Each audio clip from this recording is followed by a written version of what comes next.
Curves in space, differential geometry, video number 23। Welcome all of you.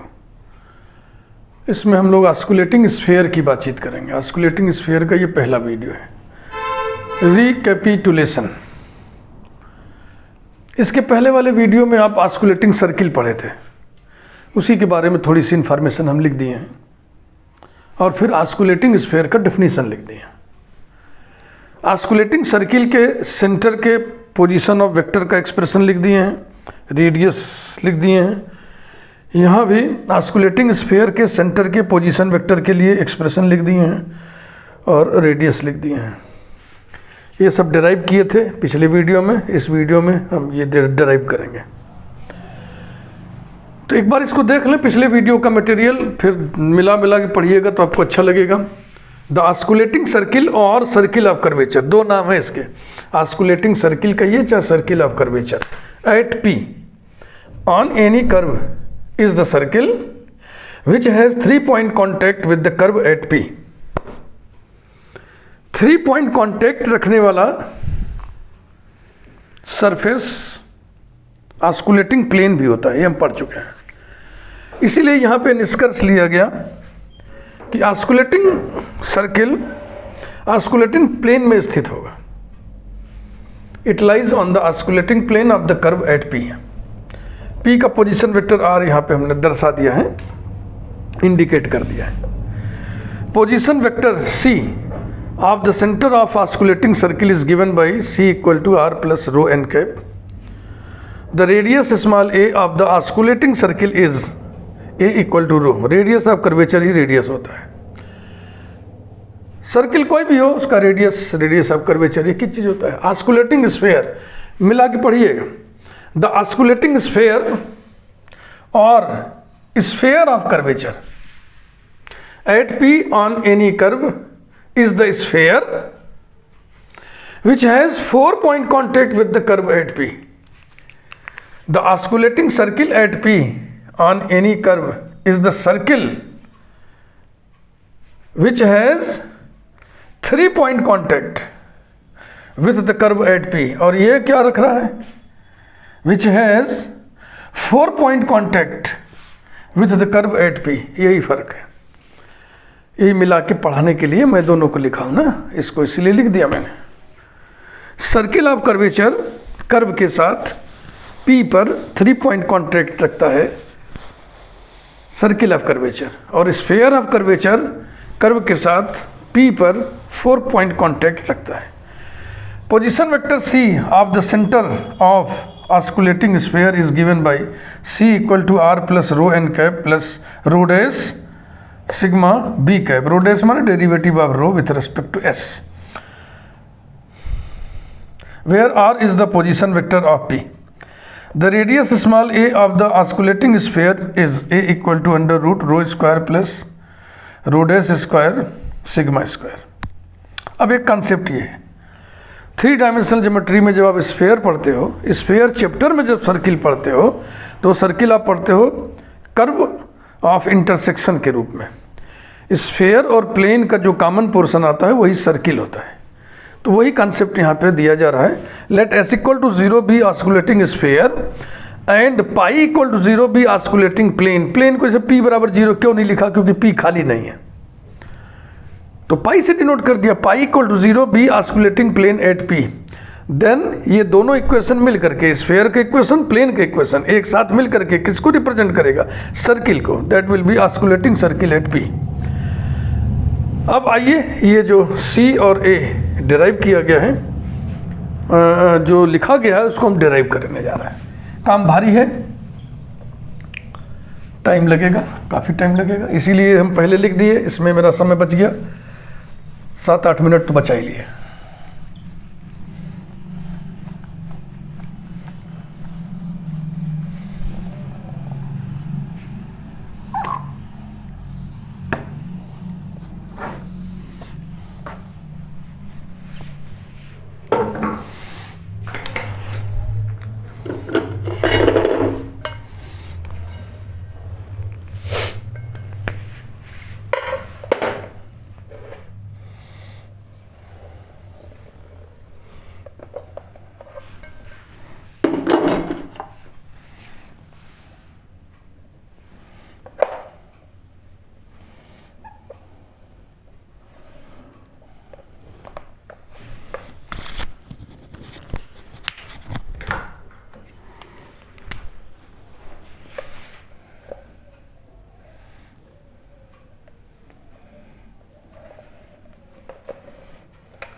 Tangent है, ये normal है, ये osculating plane है, और इधर हमको खींचना है बी कैप।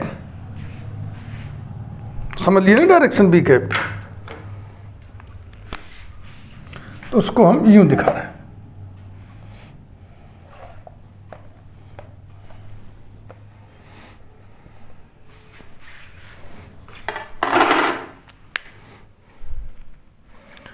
और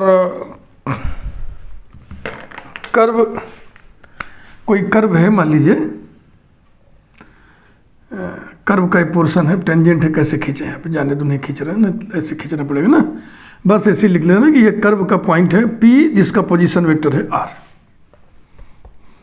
ये, और centre C with position vector small c।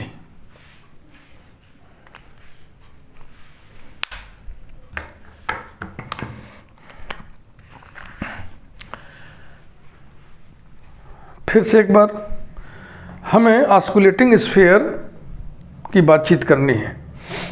Osculating sphere वो स्फीयर है जो कर्व के साथ 4 पॉइंट कांटेक्ट रखे।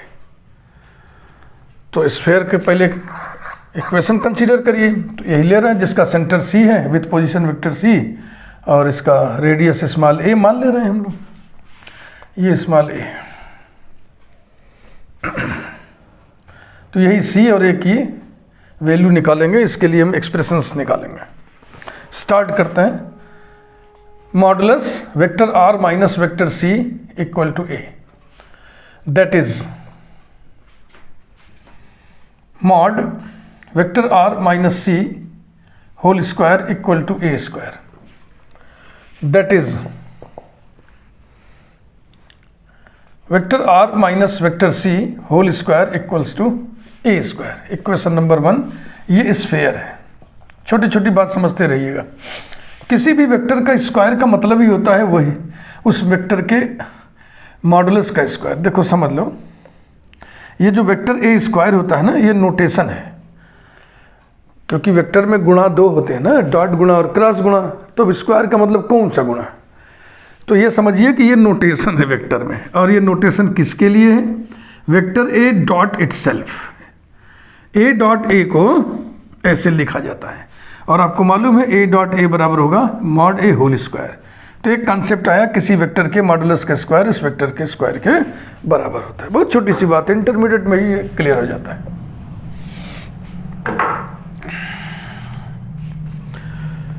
अब हम कर्व ले रहे हैं, vector R equal to vector R of S, 1 parameter के रूप में इसको लिखा गया। नंबर 2 कर्व, और हमारी बातचीत अब डिपेंड करेगी कि ये स्फीयर माने ये सरफेस इस कर्व के साथ P पर 4 पॉइंट कांटेक्ट रखता है। एट द कॉमन पॉइंट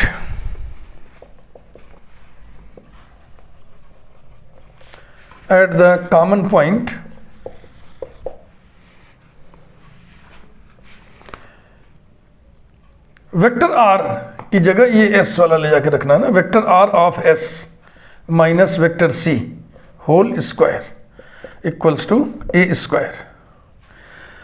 और vector R of S minus vector C square है तो इसको डॉट कर दें, vector R of S minus vector C, okay, और माइनस A स्क्वायर। इस एक्सप्रेशन को डिनोट कर दे रहे हैं हम कैपिटल F ऑफ S, और इस पे नंबरिंग कर दिया जाए, अभी नहीं, जाने दो। नाउ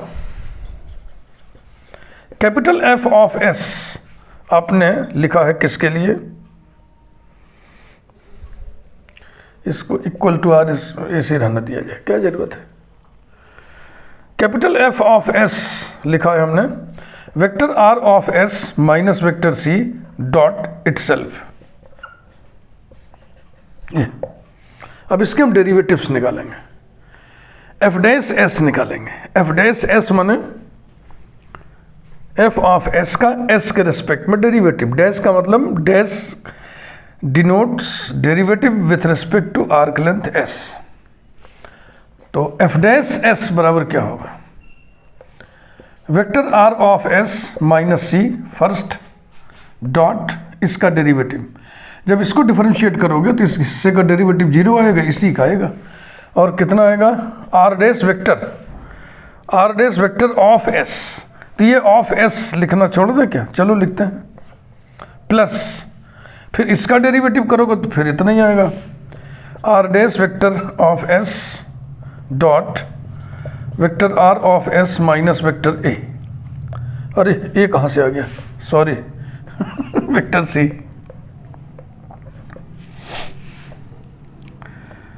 अब आपको मालूम है डॉट प्रोडक्ट में कम्यूटेटिव लॉ होल्ड करता है ना, तो किसी एक को पलट दिया जाए तो ये बराबर हो जाएगा twice vector are minus vector C dot vector R dash, of S वाला एस नहीं लिख रहे हैं ना, कंफ्यूजन पैदा करेगा, लगेगा गुणा सुणा किया जा रहा है, तो ये एफ डैश ऑफ एस आ गया, F double dash of S चलो निकालें, इसी में आ जाएगा, F double dash of S is equal to 2 into vector are minus vector C dot इसका derivative R double dash vector plus 2 R dash vector इसका, और आर डैश पहले से ही है तो R dash dot are dash, ये उसको चाहो तो तुम आर डैश स्क्वायर लिख दो, equals to 2 vector are minus vector C dot are double dash vector plus 2 R dash vector square. अब तीसरा डेरिवेटिव चलो निकालें, कुछ चीज़ों को हम चाहेंगे कि लिखा ही रहे, दिखता रहे तो बेहतर रहेगा, तो इतने से जगह हम रिजर्व कर ले रहे हैं पहले से ही। इसमें एक तो हम लिख दें equation number 1 vector are minus vector C whole square equals to A square, और नंबर 2 लिख दें vector R equal to vector R of S number 2, और लिख दें एफ डैश ऑफ एस, हाँ एफ ऑफ एस भी लिख दें, चलो लिख दें F of S equals to vector are minus vector C dot vector are minus vector C, फिर हम लिख दें एफ डैश एस कितना आया है भाई 2 vector are minus vector C dot are dash vector, हाँ आपको दिख नहीं रहा होगा इसलिए कि यहाँ तो दिख ही रहा है, वही चीज़ तो लिख रहा हूँ मैं एफ डबल डैश एस बराबर अभी अभी आया है 2 vector are minus vector C dot are double dash vector plus 2 R dash vector square. हाँ ये डेटा ज़रूरी है हमारी आंखों के सामने रहे, ताकि इधर मिटाएं तो ख़त्म ना हो जाए। Next F triple dash S equal to, पहले तो इस टर्म को निपट लिया जाए, 2 vector are minus vector C dot are double dash का डेरिवेटिव हो जाएगा R triple dash vector plus इसका derivative 2 R dash vector dot are double dash vector, फिर इसका करिए तो ये कितना हो जाएगा, ये हो जाएगा 4 R dash vector dot are double dash vector. ये ध्यान देना है, ये जो स्क्वायर वाला कॉन्सेप्ट है वेक्टर में, ये डॉट प्रोडक्ट के नाते हैं। हो गया, इसको भी नोट कर लीजिए, इसमें कुछ सिंप्लीफिकेशन तो संभव नहीं है कि है तो यार ये दोनों एक ही जैसे तो हैं, तो इनको जोड़ लिया जाए, equals to 2 vector are minus vector C dot are triple dash vector plus 6 times r dash vector dot are double dash vector, इसे भी हम नोट कर लें। F triple dash S equal to 2 vector are minus vector C dot are triple dash vector plus 6 r dash vector dot are double dash vector. For 4 point contact we have, point contact का concept आपको बहुत पहले पढ़ाया गया है, पिछले video में बताए थे हम। फॉर 4-point contact,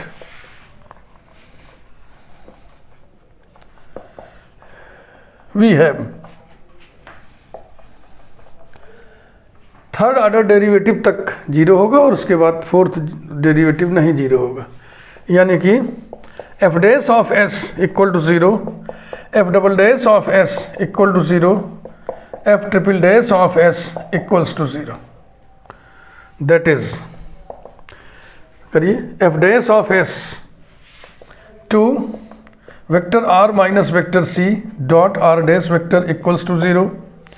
दूसरा वाला पकड़िए, two vector are minus vector C dot are double dash vector plus two are dash vector square equals to zero.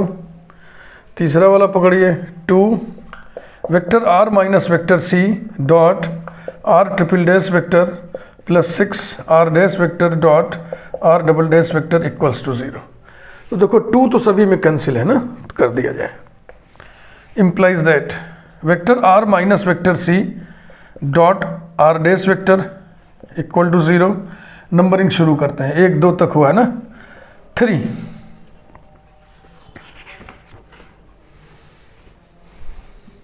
अभी रुक के करना है।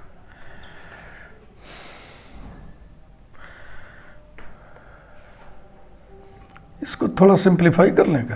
That is vector are minus vector C dot are dash vector t cap होता है equals to zero, इसे लिखिए 3। Next, vector are minus vector C dot are double dash vector plus two are dash vector dot are dash vector equals to zero. इसको भी तो हल्के से simplify कर लें। आर डबल डैश माने आर डैश का डेरिवेटिव, और आर डैश टी होता है तो टी का डेरिवेटिव हो गया, यानी कि आर माइनस सी dot D T cap upon D s plus two two two कहाँ से आ गया भाई? टू तो कैंसिल हो चुका है ना, टू नहीं रहेगा, सॉरी।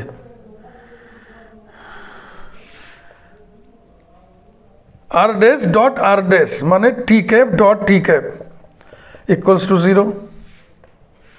दैट इज, ये दूसरा निकल रहा है,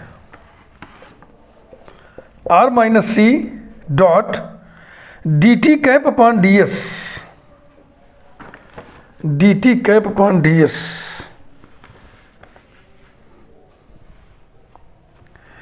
D T cap upon D S बराबर होता है कप्पा एन कैप, और प्लस ये टू नहीं रहेगा, sorry, 1 equal to zero. Kappa को हम 1/ρ लिख दें, 1 को उधर कर लें। That is vector are minus vector C dot N cap equals to, ये इधर आके -1 हो गया, और कप्पा को पहले लिखिए 1/ρ और फिर रो उधर चला जाएगा ना, तो हो जाएगा -ρ इज इक्वल टू -ρ। इसे लिखिए number 4, R minus C dot N cap equal to -ρ। अब ये तीसरा वाला उठाएंगे, एंड उठाइए, 2 कैंसिल हो गया, R minus C dot are triple dash माने आर डबल डैश का डेरिवेटिव, और आर डबल डैश माने D T cap upon D S, और D T cap upon D S माने कप्पा एन कैप, तो इसका डेरिवेटिव, यानी कि D by D S of kappa N cap, ये हो गया आर ट्रिपल डैश, प्लस 2 उड़ जाने के बाद बचा 3, आर डैश माने T cap dot are double dash माने D T cap upon D S माने kappa N cap, kappa N cap equals to zero. यहाँ पे लिख दो, चूंकि R dash vector equal to T cap, R double dash vector equal to D T cap upon D S equal to kappa N cap. बस हो गई बात, सारी बात हो गई।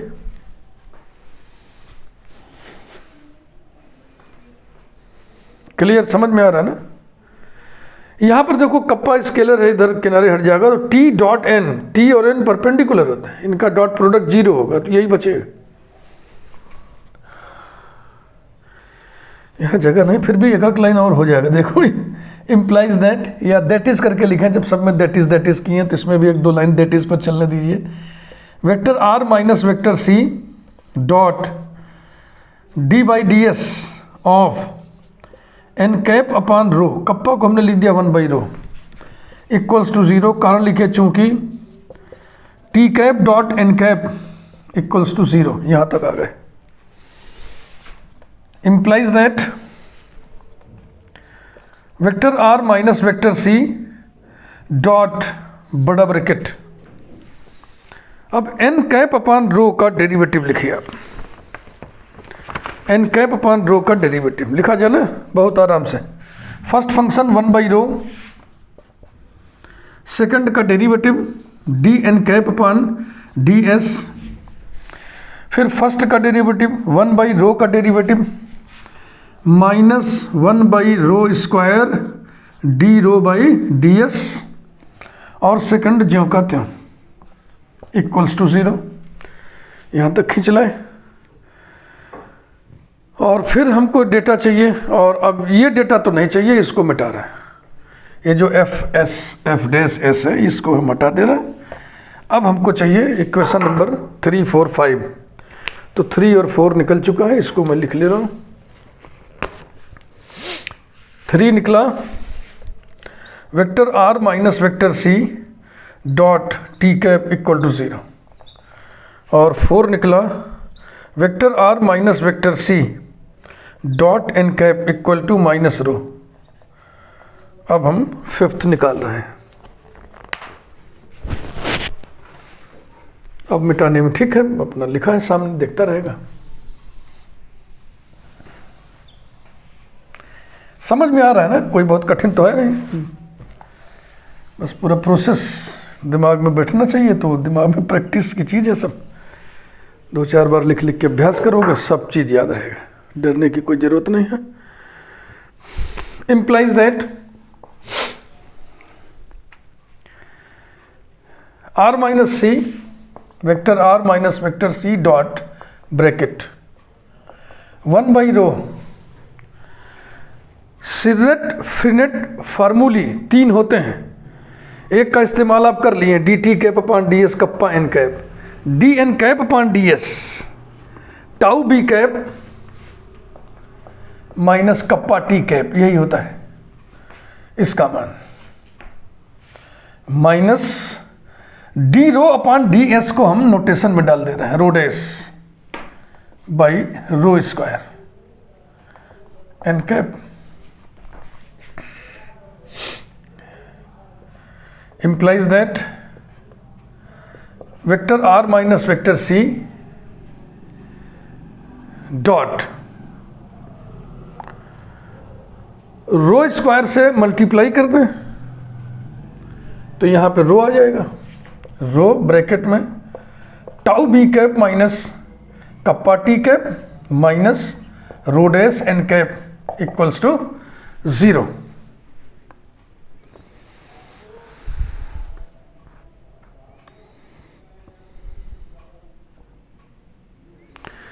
ये और सिंप्लीफाई होते चला जाएगा।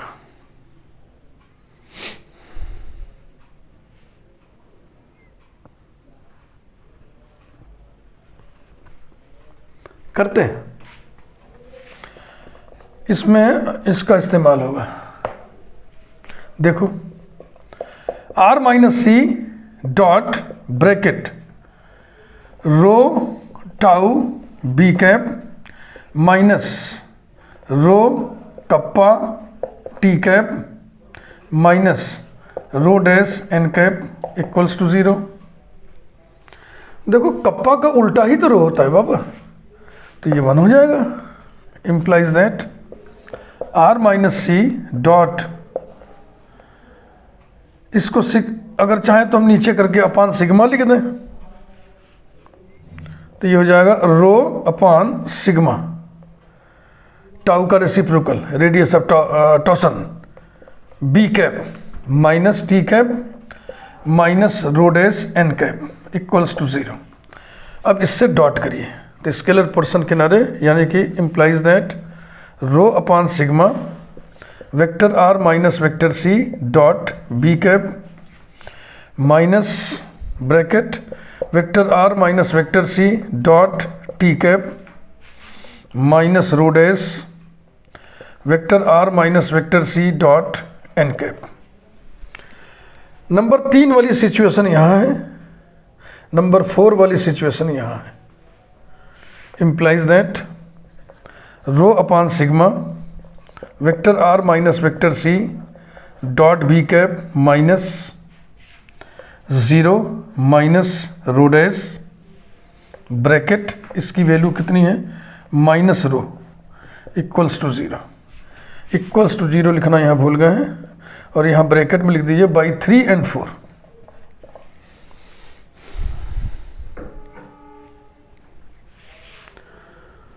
तो इस टर्म का रो और इस टर्म का रो भी देख रहा हूं मैं कट जाएगा। कट जाएगा मतलब कॉमन होकर दाहिनी तरफ फेंक देंगे 0 के पास।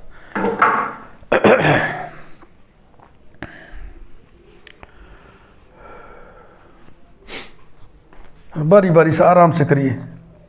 रो हटा रहे हैं पहले हम, तो 1 upon sigma vector are minus vector C dot vector b equals to,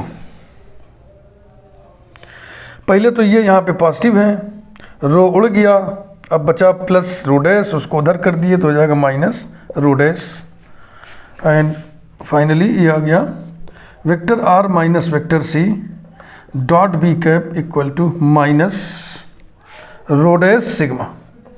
ये हो गया नंबर 5। इसको भी लिख लिया जाए।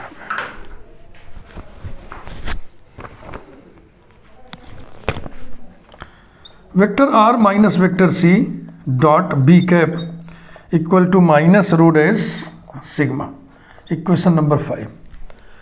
देखो कितना अच्छा है, are minus c t n b. ये सुंदर लग रहा है ना, एक साथ लिख दिया तो देखने में कितना सुंदर लग रहा है।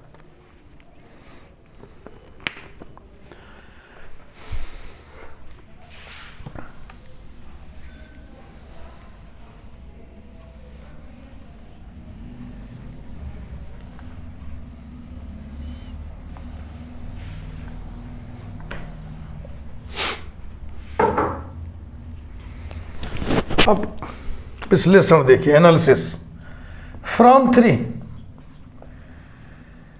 it is clear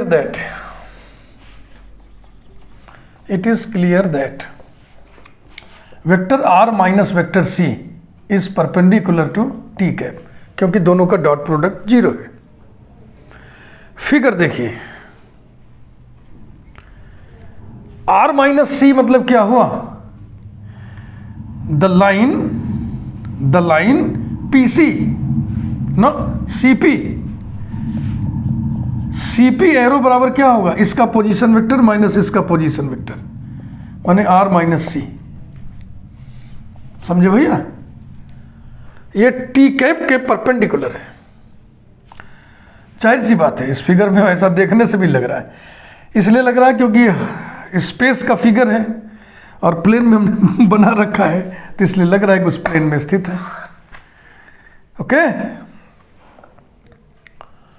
तो अब यहां पर आपको एक बात समझनी पड़ेगी, बात आपको ये समझनी पड़ेगी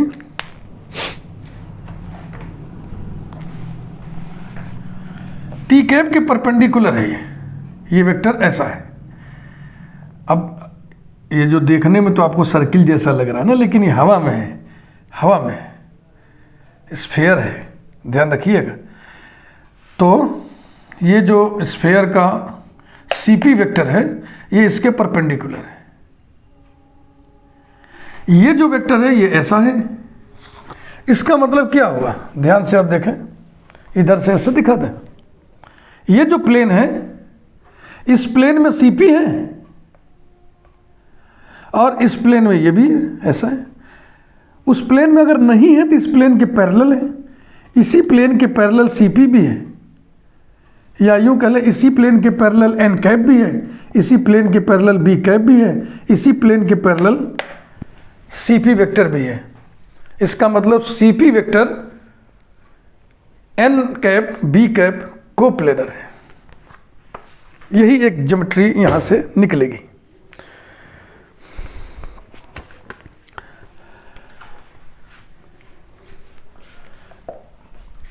इट मीन्स दैट, इसका अर्थ है कि it means that vector are minus vector C is coplanar with non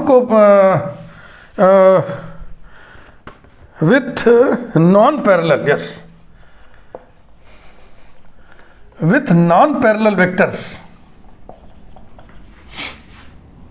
n cap and b cap. तीन वेक्टर्स अगर कोप्लेनर हैं तो उनमें से प्रत्येक को अन्य दो के लीनियर कॉम्बिनेशन के रूप में लिखा जा सकता है। ये कोई बहुत बड़ी रिजल्ट नहीं है, इंटरमीडिएट वेक्टर में रिजल्ट पढ़ाया जाता था पहले, अब इस समय क्या सिलेबस है मुझे मालूम नहीं है। Thus we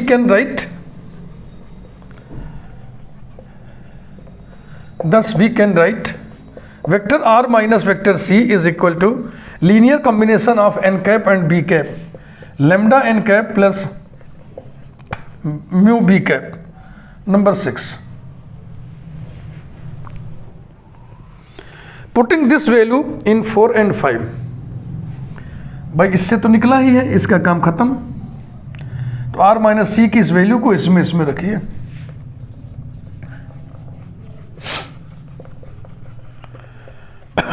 Putting this value of vector r minus vector c in equation 4 and 5, we have,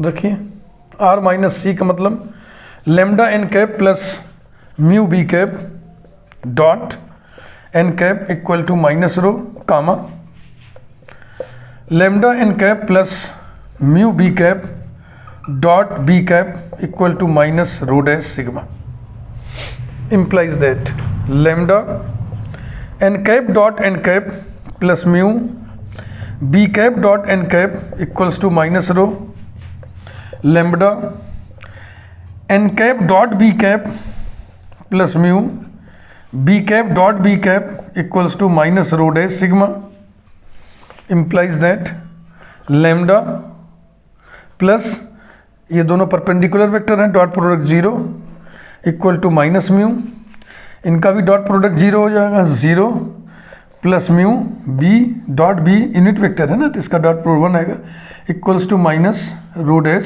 sigma. इस प्रकार से लेमडा और म्यू की वैल्यू आने जा रही है जो हम इसमें रख देंगे। implies that lambda equal to minus rho and mu equal to minus rho dash sigma. Putting these values in 6,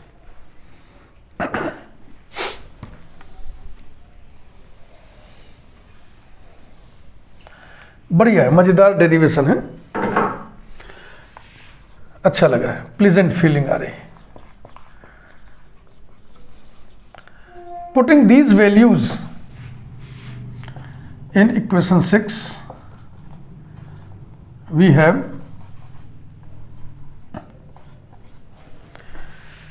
vector r minus vector c is equal to lambda माने minus rho n cap, mu माने minus rho dash sigma b cap. तो ये दोनों negative है, इधर कर लो और c को उधर कर लो, तो c के लिए एक्सप्रेशन मिल गया। c is equal to vector r plus rho n cap plus rho dash sigma b cap. This is expression for c। This is expression for c, r plus rho n cap plus rho dash sigma b cap.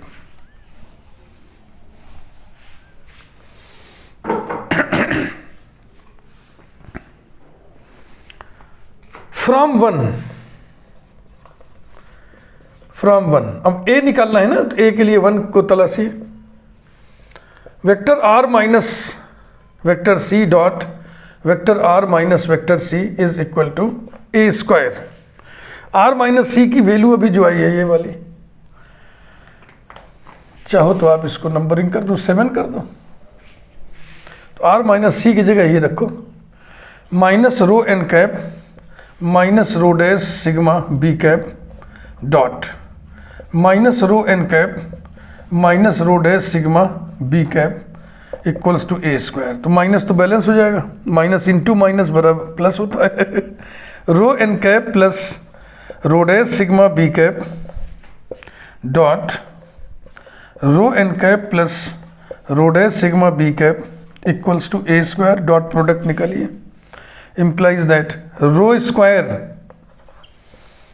n cap dot n cap plus rho dash sigma n cap dot b cap, अब इसको उठाइए, plus rho dash sigma b cap dot n cap plus rho dash square sigma square b cap dot b cap equal to a square. implies that n cap dot n cap 1 होगा plus n cap dot b cap 0 होगा plus ये भी 0 होगा plus ये 1 होगा, तो आएगा rho dash square sigma square. इस प्रकार से a आ गया equals to a square. implies that यहीं लिख देना, a equal to under root rho square आना चाहिए था ना, रो इंटू रो स्क्वायर, तो ये आ गया under root rho square plus rho dash square sigma square. ये रेडियस के लिए फार्मूला है, एक्सप्रेशन या formula for position vector of the centre of osculating sphere. ये क्या है? Expression for